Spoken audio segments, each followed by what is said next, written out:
Welcome to the Bigwater podcast. I am Ross Robertson. You know, fishing is what I do for a living, but sometimes we talk about it, and it seems like we're always shooting these things when the wind's blowing, because we'd be fishing if it wasn't. So I'm fortunate we've got a guy I consider a friend, but he's really kind of a, I don't know how you describe him. We'll get into that. But Leon Hanson, he's been in the outdoor stuff for all his life. I think it's fair to say that outdoor activities and pursuits are part of Leon in and out.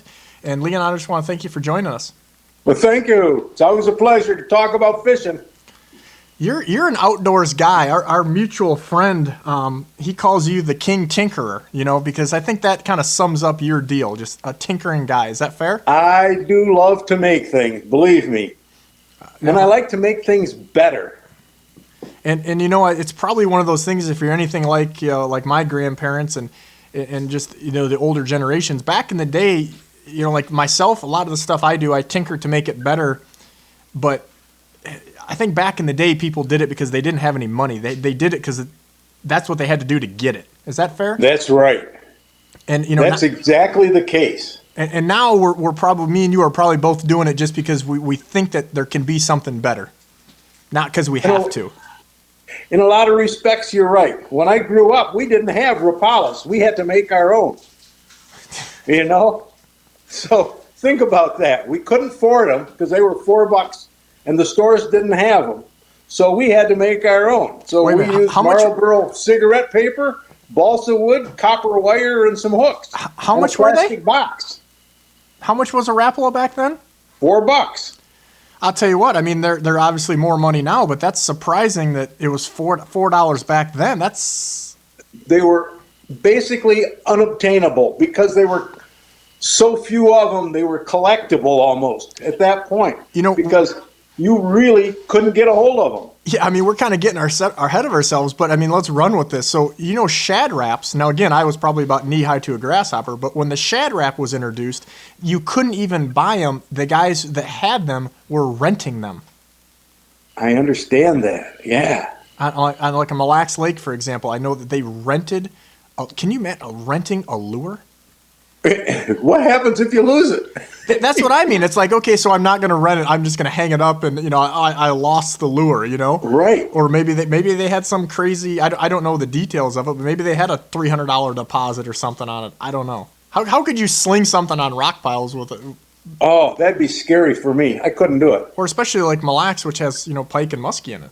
That's right. You get cut off all the time. I'll tell you what. I don't get shocked easily with fishing stuff, but $4 back a long time ago compared to, let's say, that bait's $7 now, proportionally, that's kind of out of whack. It is. Well, Bassarinos and stuff were like $2.59. Interesting. So let's go back. I mean, okay. I got off on. I don't even know. Now I'm just like, hopefully people listen to this aren't like, this guy's crazy, but.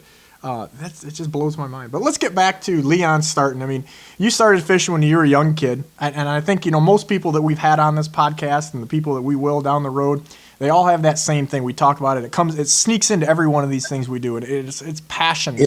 And you know, yours is probably more towards fly fishing. And again, I don't want to get ahead of myself, but yours is not what mine is, but it still orients around fishing and getting on the water. It sure does. I mean, since I was 6, I've been playing on the ponds, the local stuff, and then I got older. I got to go to Alaska, Europe, and whatever. So, you know, I think the thing with you transitioned into that fly rod deal, which, I mean, I call it the buggy whip. I don't even like saying the word fly rod. I am as polar opposite as, you know, as you and those guys. I mean, but that's the great thing about fishing. No one can master it because there's so many different elements and so many different facets. If you think you've mastered fishing, you may not even be a good steelhead guy, or you may right. or you may be the worst largemouth fisherman on the planet, because there's so many ways you can go with it, right? That's exactly. And you know what? Some fishermen don't fish. All they do is tie flies or read. Think of that. Or right. So it seems to me that like you like to try to work on mastering something and then kind of sneak off onto something else to keep your interest. Is that fair? Exactly the case. I like to get really good at it, and then not necessarily burn out, but I like to do something else again to keep my head going. But the common bond is that, again, it revolves around fishing. And I can remember as I was prepping for this and talking to some of our mutual friends, because sometimes it's hard to talk about yourself or you don't remember things. You take things for granted. I know probably the funniest stories that have happened in a boat with me. It's not that I don't remember them, but I don't have them at the tip of my tongue, and a friend will remind me, oh my God, this was the funniest thing I ever saw happen. And then all of a sudden you kind of kick it back in. And, for you started off getting kicked out of ponds, right? I mean, Yep. So take me back to that youth and tell me how that fishing bug kind of got started and how that rolled out. Well, we were raised in a rural area between Ann Arbor and Plymouth, Michigan, and it was all farm country in those days. And our family lived in the country. My mother's family were farmers. My dad's family were farmers, but we didn't live on a farm. And there were a lot of farm ponds around. There were 6 of them within a couple of miles of my house. And in 1958, my dad had a back issue where he had discs that went out of whack. And so he laid in bed for 6 months, and part of our food chain was catching bluegills in one of the local ponds. And he would drive us and sit in the back of his 55 Ford. He had a 55 Ford Crown Vic. And he'd sit in the back of the car, and my sisters and I would use poles made out of ash branches from the ditch across the street from our house with homemade bobbers, a hook, and line, and a piece of worm that we dug out of the garbage. And we'd catch bluegills, and if they were 5 inches long, they went into the pot. So we had to live on those because there was no income that year.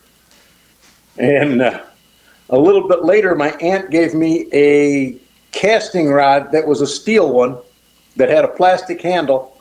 That broke. I had to make my own. To keep using it, I had to use a piece of wood, ripped piece of flooring and I still have it, this rod.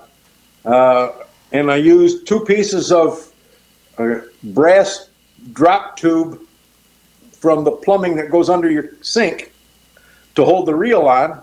And the reel was a Bronson Green Hornet with like 10-pound, not braided, but twisted casting line. And that tangled up just unbelievable. However, a friend of Dad's worked at the Heelan Tackle Company, and he gave Dad a present of 12 flatfish when I was just really young, and Dad was really proud of those. And he told me I could use one, and it was like about 2 inches long, and it was a frog-colored one. And by God, I got an 11-inch bass on it, and Dad made me let it go. He said, the pond needs it more than we do. We'll eat bluegills. But, I think the point of this is, and there's obviously lots of good memories, but I think you have to have the passion for fishing. But the caveat to that is the second half you have to have. And, you were an educator, but you did the building thing. But again, going back to that tinkering thing, like you are able to machine things, and you have that skill set, which I don't really have. I barely have. But that you could formalize some of the things we're about to talk about that I think are really cool. I think the things that people know, Leon, the people that do know of you all over the world, are because of these few things we'll talk about. But you have to have that passion for fishing, and you have to actually be a fisherman. Because I know a lot of machinists, but they don't know anything about fishing. And when you don't know anything about fishing, you can't help create a fishing product. I fight this with my job and sponsors and stuff all the time. You have these engineers come in, and they understand the heck out of software that I never could, and they're brilliant people, but they don't understand the needs of a fisherman. I literally have them say, why do you want this? I can't understand why you'd want this. I said, because you don't do what I do. And people that do what I do need this, and you need somebody that has that blend. Even with marketing people that I work with at sponsors. And that's how a guy like yourself gets put on that platform or creates thing that people talk about. Is you've got to understand it, and you got to have a passion about it, but then you also have to have the ability to do it. Yes, and there are not a lot of us that are really, really good. And I'm not in the really good. I'm in the okay stage. You're being probably a little humble, because I'm looking at the back of your shop right now, and I mean, you've got her pretty dialed in. Thank you. I really like fly fishing, I'm sorry. and I really like fly fishing, and designing the rods to do that is way more in depth than you would imagine, because the lines change, the style of line changes, the style, casting change, all determine how a fishing rod works. Now, when you use a spinning rod, let's just take a 6 to 10 pound, 7-foot spinning rod. It has a curve that is stiff at the bottom, and it gradually bends, and then it drops off kind of quick at the tip. If you did a fly rod like that, it wouldn't cast the line very good, because the line doesn't move as fast as a lure. Right. So you have to understand mechanics as well as machining before you can make something really work well. And I used to build fiberglass fishing rods, and because I could buy the blanks fairly inexpensive from E. Hill in Pennsylvania, I would modify them to do all kinds of crazy stuff. I'd put other ones in the bottom of them to stiffen them, or sand the tips down, spin them with a drill motor, just to see what would happen.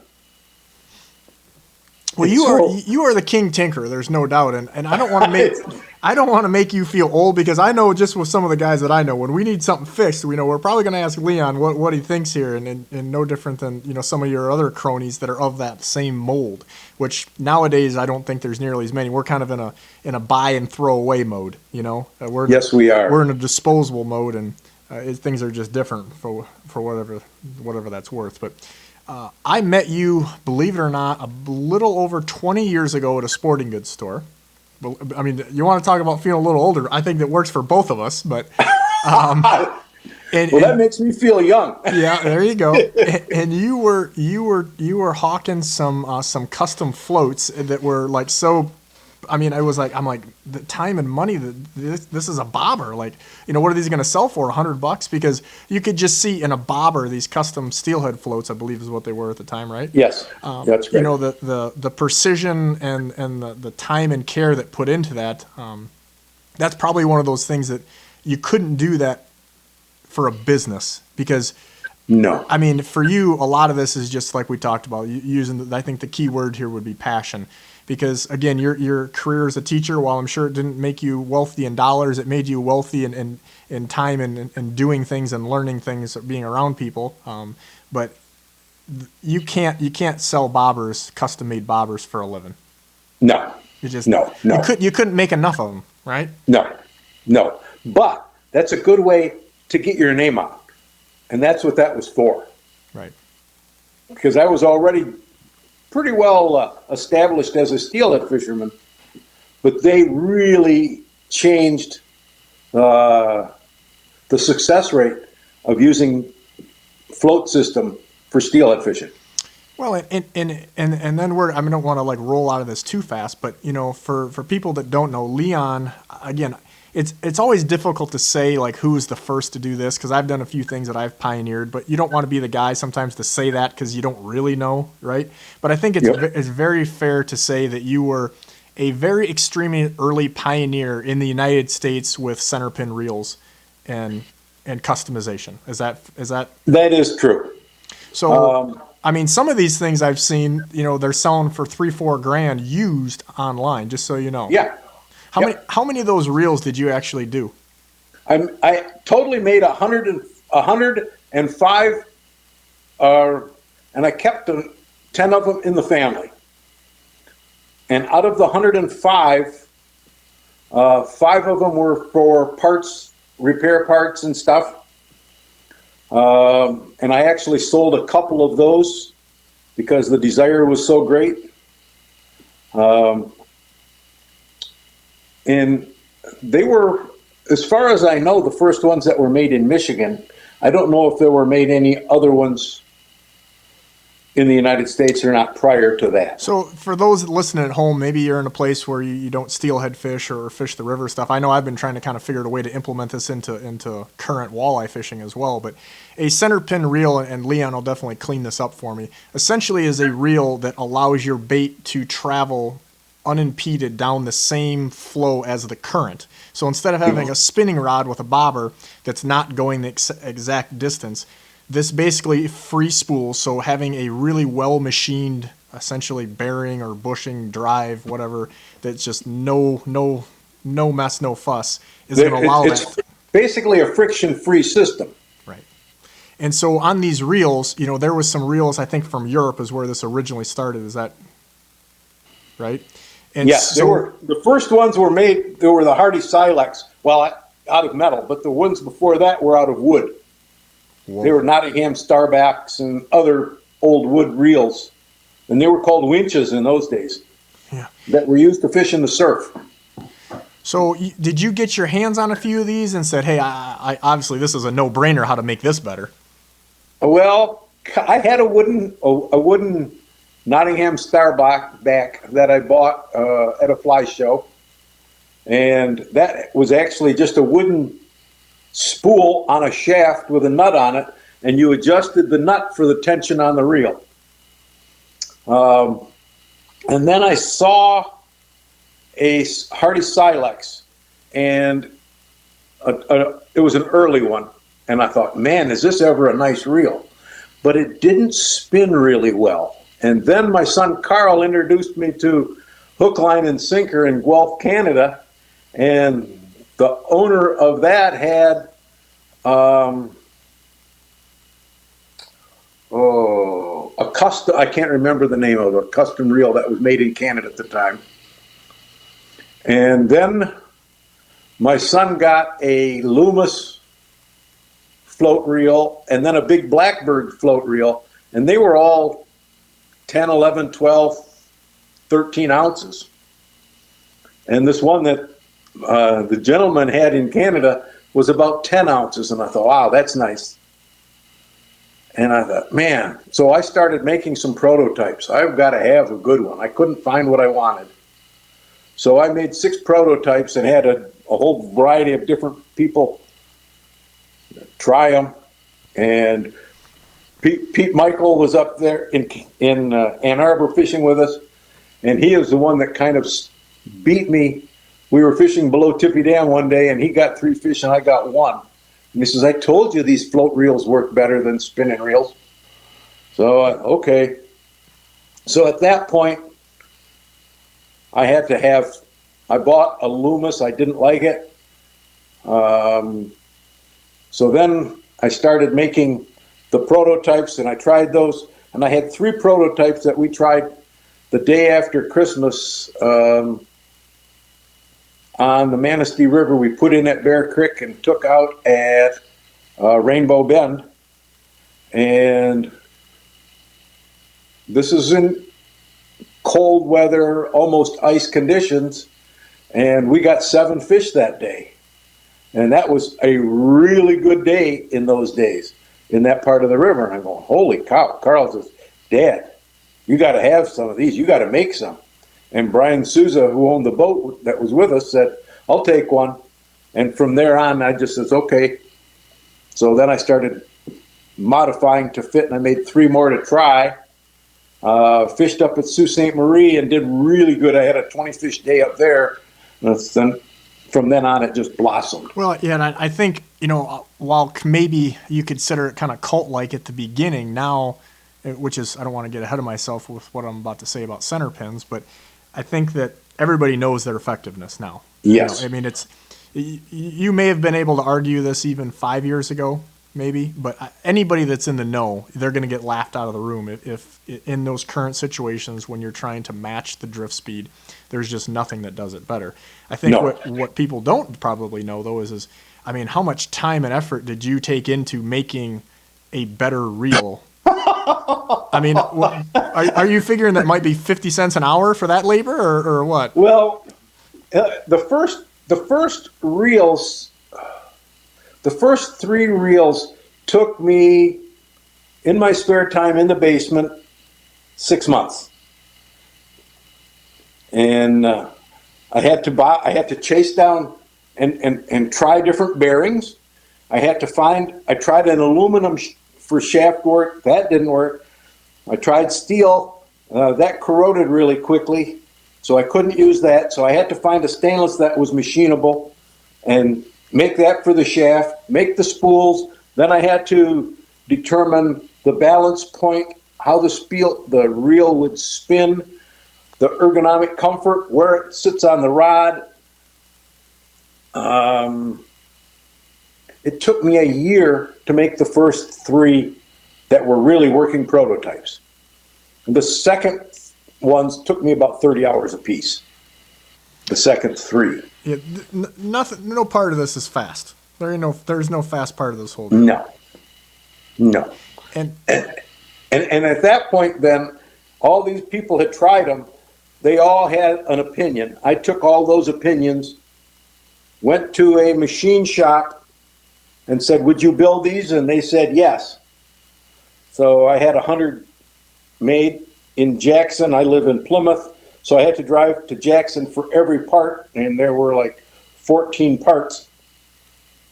So every one of those parts I had to drive over.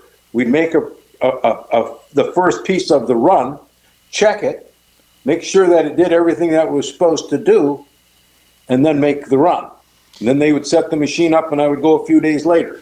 I understand why you're not making them anymore. Yeah.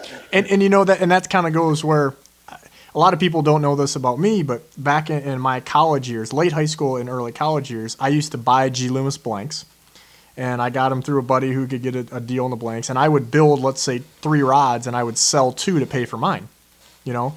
So even then, again, 25 years ago. At that point, that when I was talking to you, I was on the G. Loomis staff, pro staff. Mm-hmm. And I was getting blanks. They didn't make the float rod blanks in the United States. No, they were not available in the United States at that point in time, but they were in Canada. So I got them with my pro staff business. I was able to get the G. Loomis blanks in Canada. At that point in time, I was also using their fly rod blanks and their spinning rod stuff. And that was like IM6 first, and then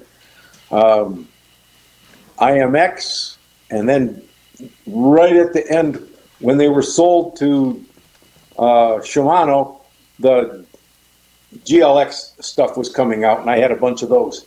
Well, and that's kind of where I'm going with this. Is it's different, but it parallels, with you and the steelhead, the Centerpin reels, where you've got this super innovative thing. You've taken a ton of your time and money and efforts to kind of try to master something, but once it gets out there, I know this is probably not fair to say, but somewhat quickly, all of a sudden there are a lot of options out there. And all of a sudden, Leon doesn't have to, or a customer necessarily, even though a lot of there's guys that are hardcore about having the original deal, right? That now It doesn't make sense because so many of these companies are coming out with options are so much less. And for me, it's kind of the same thing with the rods, where I used to build these rods because I did it just to get mine for basically free because I was a poor college kid, sure, right? Yep. But by doing that, like the walleye handle, because again, guys like Greg Mangus that used to work for G. Loomis at the time, Greg. He was working with me. Yep. So guys like that, we would communicate back and forth. And I remember taking the weeb handle, and me and a buddy of mine were putting them on backwards because I didn't like that normal reel style. And that became known as the walleye handle with those guys. Right. And again, it was Elkanite guides, it was SIC guides. All this was coming from the regular Fuji Harloys. All these things were advancing. So now these rods that were not that old, just like your Centerpin, a year or two later, they're obsolete. And all of these things that we did to make a custom rod are now available by G. Loomis for I have IMX rods that are 25 years old and a couple of probably GLXs that are probably pushing 20, maybe a little bit older. Yeah. And I'm just out fishing the other day, and it's I know they probably would not like me to say this out loud, but I'm using some NRXs and the Conquests, the the newer stuff. Yep. And those NRXs, they make me feel like an IMX is like an ugly stick. I mean, because they have, The feeling is so much better. but yet back then an IMX was like the difference between a Maserati and an Escort. Oh yeah, it was huge. It- I remember. Yeah, it's crazy. I remember telling one of the guys that was in a bass club. I said, he says, I'm always in the middle of the pack. He says, I can't do anything. I can't get better. I said, you're using the wrong tackle. I said, you got to change your rod. You got to get an IMX. And he goes, yeah, right. But his brother listened to me. And they were in a bass club up Elizabeth Lake area, up that way. And for the next 3 years in a row, he was first or second in the club. And he said, Leon, that was the difference. I couldn't believe the difference. Can't catch him if you can't feel him. I mean, That's right. even for me, I mean, I've never had a non-fishing job my entire life. I went to college, but I've never had a income that wasn't somehow involved with fishing. So you'd like to think that I could step back from the forest to see the trees, but I recently just made the change to, I had some really good reels, and I recently changed and basically switched everything over to Stratic CI4 spinning reels. Ooh, really? Which are a carbon fiber, basically enhanced graphite frame. What they do to make my rod better, as you know, because we talked about shaving just ounces with the center pins, it's the same thing. Now all of a sudden that balance is so much better. I've got a 2500 size reel that's lighter than a panfish reel. That's right. And in my ice rods, I'm using the 1000 size on my ice rods, so I have a much larger spool. The line comes off better. I get a bigger drag washers, and it balances. So You feel so much more when the rod is balanced correctly. It's unbelievable. Yeah. When it's sensitive. And I'm a guy that knows that, but still, until you do that time after time, and me making that switch over to upgrading reels and things. And again, like an IMX, going, man, I can't hardly fish an IMX anymore. I mean, with graphite scrim, no feel. Yeah, I mean, and those original IMXs, I'll never get rid of them because those are the original graphite scrim, material. Yep. As well as those GLXs, now, as you know. Now, did you ever get to meet Gary Loomis? I have. Yeah. There's guys. There's some interesting guys with the development of G Loomis rods. Did you know Gary Schaefer? I do not know him. He was their rod designer. I knew him by name. Factory rod designer. Yep, I knew him by name. That was back with some of the Mangus and some of those guys, but not right. Well, he used to come to my house when we were talking with these float reels and did a whole bunch of rod tests with float rods. And you just wonder nowadays. And again, I shouldn't even say a name because I don't want to pick on anybody, but. And again, it's a different type of rod, of course. But like, let's say Abu Garrison, you pick on anybody, St. Croix, whoever it is. In 2020, do you think that those companies would send somebody to Ross's house or Leon's house to go over things? Not a chance. The good old days really were They're the good gone. old days with that. Yeah. But they opened up, those early days with Loomis, they opened up rod actions that were never, ever even thought about being available. I mean, the Pop and Rod series, spin, jig, mag, bass. That's right. I could go through a million of them, the extra fast, labeling everything accurately with 2 powers, 3 powers. The popping rods to me were the ones that opened my eyes. Yep. In fact, I still have, let me see, 843? PR 843, I think. That I still is one of my favorite nighttime fishing rods. Yeah, I've got some PR 844s. Honestly, the 904, I like the little bit longer ones, the little 7.5 foot. The 7.5. But now I'm gonna spend some money for you. Look at the Conquest. They have a 902 in the Conquest series. It's the most sensitive rod I've ever seen in my life. I'm using monofilament casting at night at the end of the longest cast I could make, 100 and some feet. I could feel a stick bait wobble before I even got the slack taken up. With monofilament? With mono. You're kidding me. I can't even imagine if you used braid on that rod. Or even fluorocarbon for that matter. But at night, we really like the mono. I dress it so it doesn't absorb water. And that stretch factor when you don't have much. You set the hook so much differently. You do. Because the bite is different. It is totally different. Braid at night there in the cold is not a good situation, and you need a shock absorber in there. I'm getting off topic. That's right. But at any rate, so I guess the point of this is you know, that the Centerpin thing, I think it was pretty wise of you to say, okay, kind of been there, done that, let's go to the next thing, because how do you compete against selling when you can go to a sporting goods store and have somebody, it's not as good as yours, but it's a tenth the price, or, you know, from That's a right. warrant. Well, You helped pioneer the change, but now it's time to move on. well, you know what? You know what else? I almost don't wish I hadn't have brought them out because they're so efficient. I can relate to that with other things. And what's happened is there are certain guide styles that keep the fish that they catch, and these guys are using them right and left, and they basically can, when a wave of fish comes in, they can basically, in a few days, clean that wave of fish out in a river. Right. You know? When you're fishing a Centerpin around a lot of guys that are chucking bobbers, it's going to be an ugly deal. Yes, it is. Yeah, I had to leave. I used to fish up by the tippy, and I had some glorious days up there, and then all of a sudden a whole bunch of guys came in with them, and I just flat out ducked out.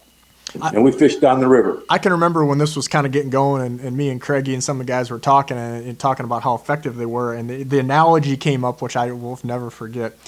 They said it's kind of like being in one of those Little League World Series, and some 6'3" 14-year-old comes up on the mound, and he's got a full beard, and he's thrown against these little 5 foot 80-pound kids.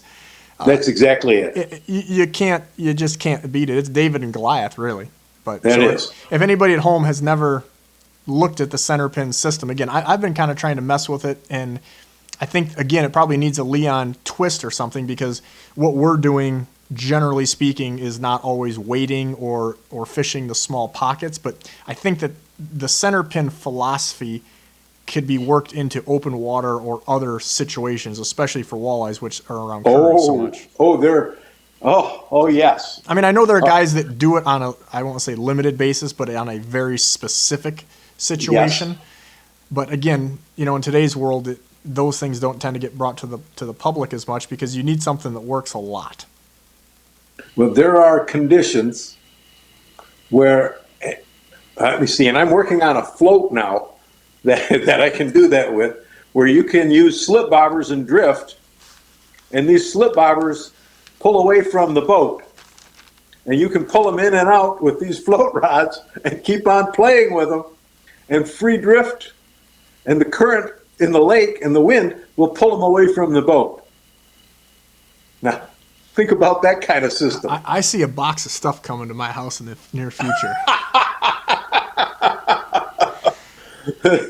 So, I mean, I want to bring up. I don't want to linger with this too long. But and again, I'm just going to go on the record. I don't even like saying the word fly fishing. Okay, I call it the buggy whip. I've been out there and noticed it. I just don't get it. Generally, I understand these guys mastering things, but for so many of the things that I do, you know, these guys are just trying to catch a fish on the fly rod, where I guess my whole career, whether it's TV, media, guiding tournaments, I'm always trying to catch the biggest and the most. You know what I mean? And I've never tried to just do it the way that I like to do it. You know what I mean? People always say, "What's your favorite way of doing it?" I don't care.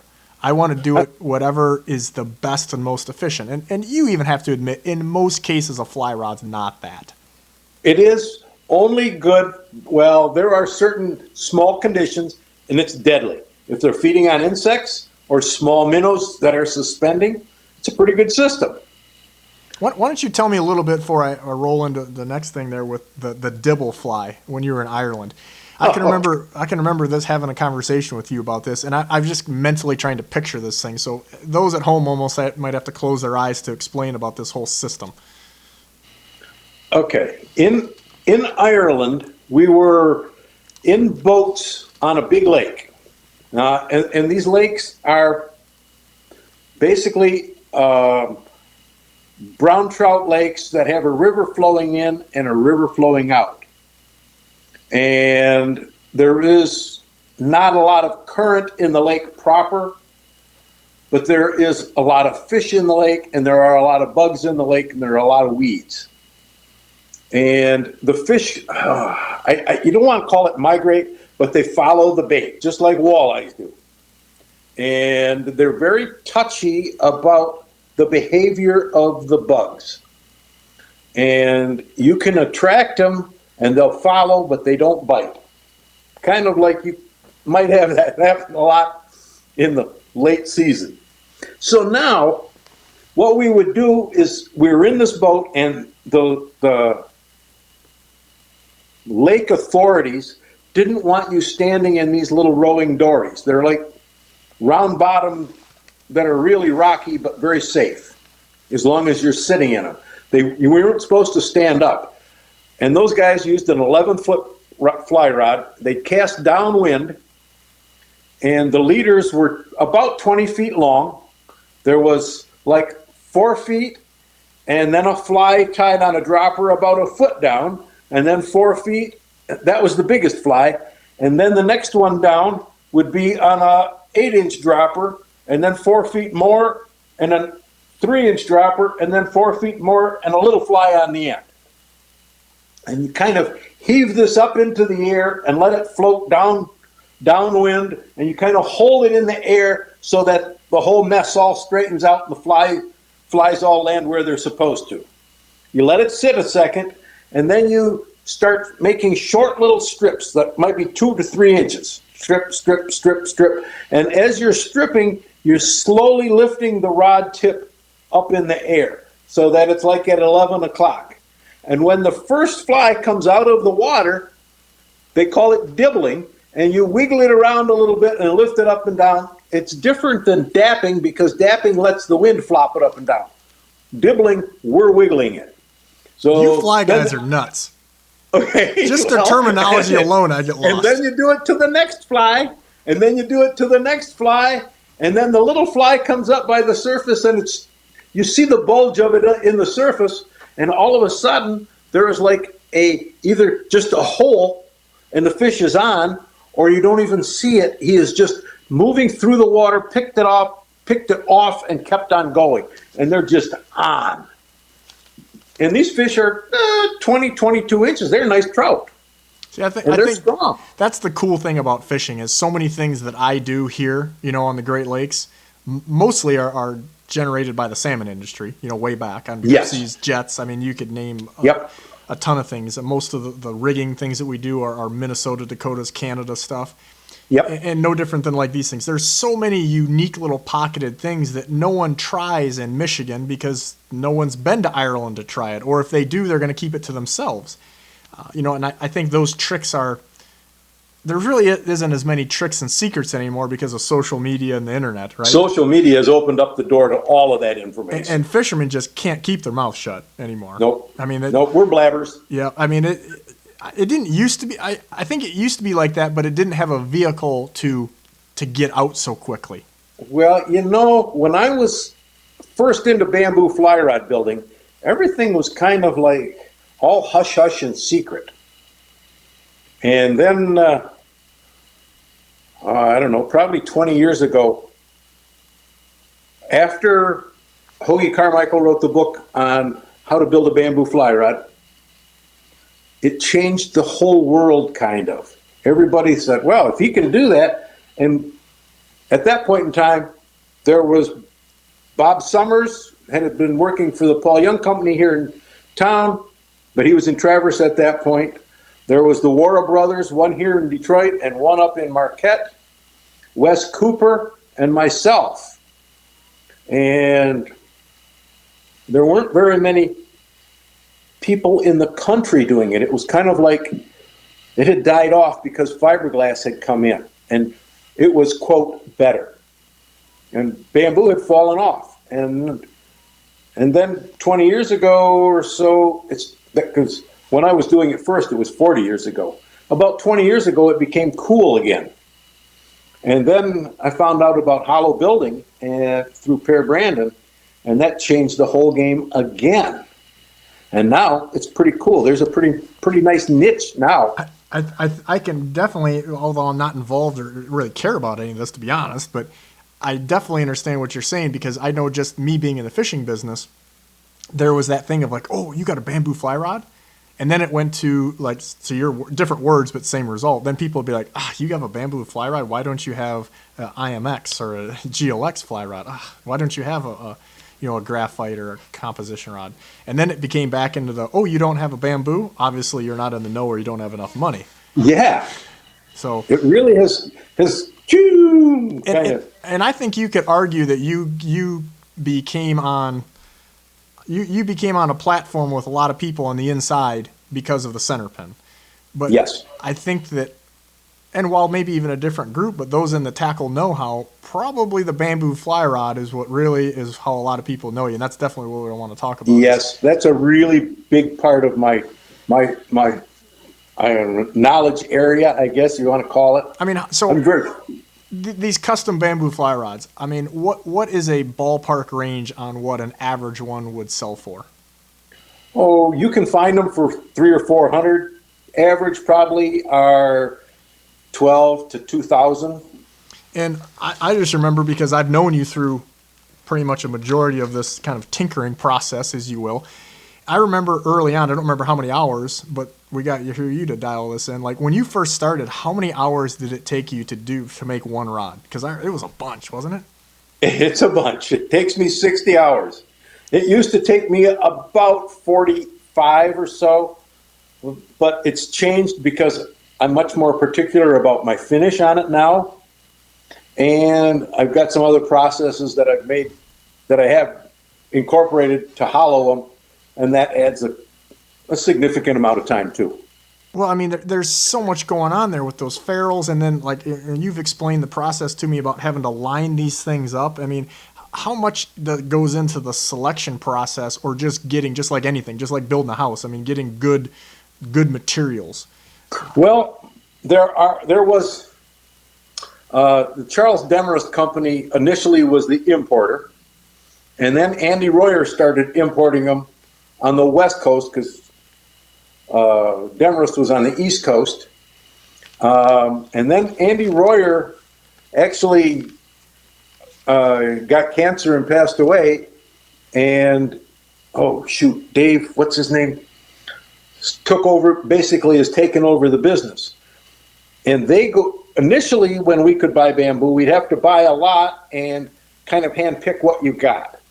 Now, Andy Royer started going over to China, having the farmers lay out what they had. He would choose each of the individual pieces, bundle it all up, and ship it here, have it shipped here, and you would buy it in the bundle that had been pre-picked over there. So the stuff we're getting today is actually really good stuff. So, again, I'm pretty fortunate. I understand rod building a little bit, not on your level, but I've probably built, I don't know, easily 500 rods in my life. Yeah. So I understand the process.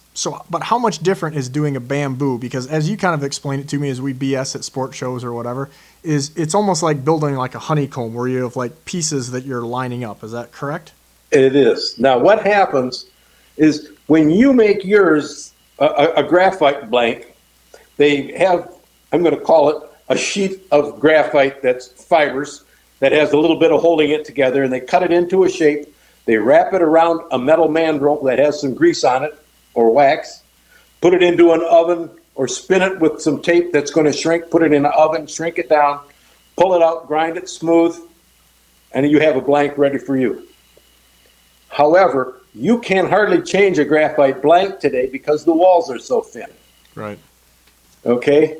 Now we'll take, initially bamboo was made out of 6 pieces generally, that were 60-degree triangles, and they were long and skinny and tapered, and you glued them with a bonding agent, plywood glue, and the dimensions that you changed it a couple of thousandths changed the feeling of the rod significantly. So I ended up becoming a real tinkerer and experimenter with solid ones first.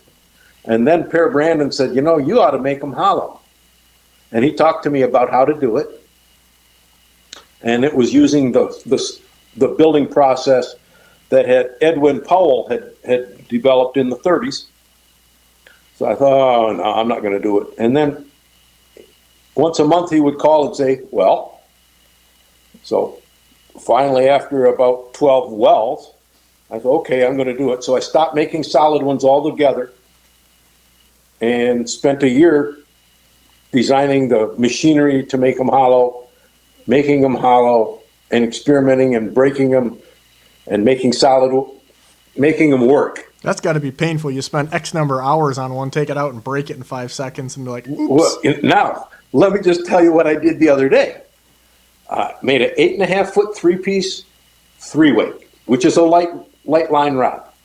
And it was delightful. 30 feet nice, 60 feet nice, 5 feet nice. However, it didn't have a lot of feel in the hand. So I thought, okay, I'm going to make one with a little bit smaller butt. So I've got my 48 or 50 hours in it now. I went out and cast it, and it's a piece of junk. You know, think about that. My question is, I mean, as you've told me about this for years, I kind of like, okay, wait a minute. You're literally putting pieces together like in an octagon, and for lack of a better term. Do you want to see one? And you're gluing these things together. You got one right here? Now, I'm going to bring this as close as I can, and you tell me, can you see the flats there? That's crazy. Okay. Now, I am going to show you, this is a butt, and this is about 340 thousandths. Okay? You know, these engineering type guys are little particular. I was just going to ask you questions about the ferrules or how many pieces they are. We're getting some crazy Here is dimensions. 6 pieces glued together. I'm trying to find it now. I can already tell you, Leon, that I'm no competition to you in the bamboo fly rod building world because I would shoot myself before I could finish one. I can't find it in my camera. You got to bring it over to your left shoulder. Yep. Okay. There. That one right there is 6 pieces glued together, and it's 48 thousandths across the flats. For those listening to this, not watching this, just so you know, it's very small, and you glued a whole bunch of pieces together that I have no patience or time for. It's smaller than a pencil lead by quite a bit. And glued them all together. Note to self, Leon has more patience than anyone that I know. So here's my question. As a guy that's built rods and something more in layman's terms that I think people at home can understand that, you know, are never going to probably do this. The weak link, like, again, and most of the rods that I use, like the Loomis ones we mentioned, the 900 series, which essentially are 7.5 foot. I love those because it's a manageable one-piece rod. You get much longer, you almost got to go to 2 for storage and cars and everything else. But I hate 2-piece rods because it adds weight and it creates a dead spot. So are the ferrules that are now available for those at home? That's the pieces that make, you know, for the sleeving. They're the connecting pieces, right? So I can remember these rods back when I was a kid, and even then they were way older than that, where there's these giant metal, like, you know, chrome plated deals that weighed like a football field. I mean, they're just heavy as all right. And so how has that advanced in what you can get to make these pieces that you just showed us? Well, the material on the premium old rods was 18% nickel silver. It still is because it's a self-lubricating material. It doesn't gall. Like if you rub 2 pieces of aluminum together, they kind of stick and slide and raise grain a little bit, if you will. Nickel silver doesn't do that. And the new ones are called micro ferrules. I had them custom made in Fitch Hill, Vermont by Bailey Wood. And the slide on the bottom of a fishing rod is about half an inch long now. And on those old rods, it was like 2 inches. Yeah, I was just going to say a couple inches. So but you still have a dead spot, and you have a slight dead spot, but it's not as bad as it used to be significantly. Now, some guys have tried to do it with a tip over butt bamboo ferrule, and those are actually heavier and stiffer than these are in the rod. Interesting, fascinating deal. So where do you see this bamboo technology? I mean, because I know you build, I mean, what are you, 2 or 3 years out on orders or something on this? Yeah. And for as much as those are going for it, I don't feel too bad for it. I might ask you to buy dinner next time. Hey, the offer stands. You got to come up here, though. you go from floats to you go to, I mean, you've made and a lot of things we even talked about, custom knives and all kinds of stuff. But I know I haven't gotten one of those custom knives yet. I may steal one from Craig. You know what I mean? Craig, he made. He's got a bunch of them. If you can get one out of them, you'll do pretty good. I may just do one of those. Hey, look over here. But you've evolved through this, and now you're at the, you go from Centerpins to the fly rod deal. Where in your time left on this earth do you see your passion going? Because I could see you kind of getting worn out with spending 60 hours putting a fly rod together. Well, actually, this sounds crazy, but I actually like designing, building them almost as much as fishing or as much. Wow. Now, and I probably have 5 more years of that in me that I'm able to do it really precise, because right now, if I'm lucky, I can keep a tip within 2 or 3 10,000ths total variance. The butts are about a total variance of 1,000th to 1,000th and a half. Sometimes they're a little more, but mostly they're there. And that's pretty precise for woodwork. Yeah, I would say so. However, I would say that physically in 5 years, I might not be able to keep that kind of work up. So after that, it'll be just, I don't know, I've kind of done a lot of what I wanted to do. So there's nothing in the barn. There's no little thing that you're thinking about. Well, this is what I'd like I love blacksmithing still, don't get me wrong. So, and the fall before, we were jigging, little jigging wraps for walleye. And the bass would hit them, mostly they were smallmouths, and they would break those little tails off of the back, the clear plastic. Been there. So I thought, man, I can't waste these. So I went into the shop and I fiddled it a little bit, and I had a bottle from a Verner's that was clear plastic. I cut a piece of that plastic off and folded it and fiddled with it and trimmed it and put it on and epoxied it and wrapped it on with clear thread and put this tail on the back. And it's very flexible. That's depression innovation right there. Okay. The best part is I made it too big. And I could trim it. And depending on the rod you're using, a softer tip rod requires a different kind of tail on it to make it coast different. That was pretty cool. The tinkering never ends, and that's precisely why you can never master fishing. Yeah, I mean and they really worked. I could get a lot longer glide I like to cast quite a ways away and then walk them back to the boat if it's a clear bottom. And holy moly, I got probably 20 or 25% more fish on that one than I did on the original one. So I made a few more of those up, and the guys all got them out of me. I'm waiting for some more broken ones now. Well, leave me with one good tip, because I know several of your fishing buddies. I know your son's a hell of a fisherman. We won't give a couple of my buddies that are mutual friends any credit right now, because I don't want to use it against us. But of all the fishing you've done, give me one or maybe 2 tips or things that you could tell somebody, regardless of what they're fishing, that's just going to make them better at what they do. Clean hands.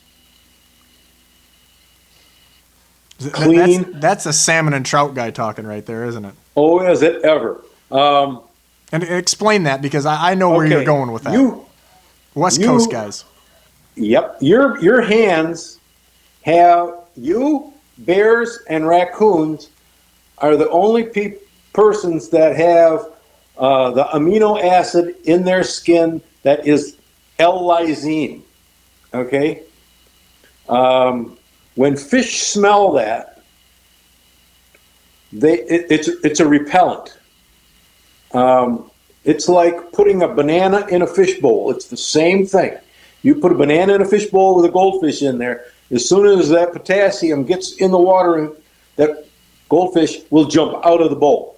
I know a guy who's sitting pretty close to me who realized about the banana thing in a boat, but I'm not going to go there right now. That's fine. You don't have to. But anyway, what happens is that lysine L was noticed by one of the biologists on the Washougal fish hatchery. Every time he washed his hands, the guys that were fishing below the fish hatchery would have to wait an hour before they got another bite, and they'd been biting consistently with the steelhead below that. So he did a test study on it to figure out what it was. Found out. So once I understood that, and I read that a long time ago, once I understood that, I was very conscientious to clean my hands. Now, Chinook salmon, 1 part in, I think it's 150,000 parts. Steelhead are like 1 part in 90,000.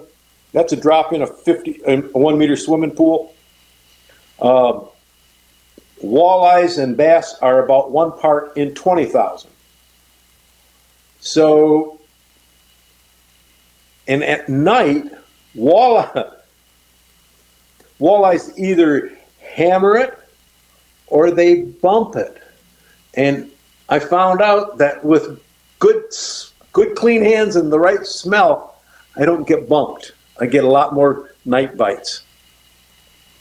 That's a good tip. I would expect nothing less than an outside the box tip from you. Well, that was outside the box. We could definitely do this all day, and I think we're going to have to do it again down the road and think of some of those tips and things that are outside the box. And that's what I appreciate with you is not only the honesty, but a well thought out and not just haphazardly thrown, ideology. Like you definitely put all the science and the time into it. Well, Leon, I want to thank you for your time, and we're definitely going to have to think about some more things to talk about because you have an awful lot of knowledge, and we have just barely tapped into it. But I'm glad we could let people know a little bit about some of the pioneering that you did and some of your mad scientist of fishing gear, if you will. Okay, thank you. Okay, it's always a pleasure, Ross. Call me when you wish, okay? Thanks for tuning into the Bigwater Podcast. I am Ross Robertson, and thank you for Leon Hanson for joining us and giving us some of that great insight. Until next time, in the next episode, go fishing.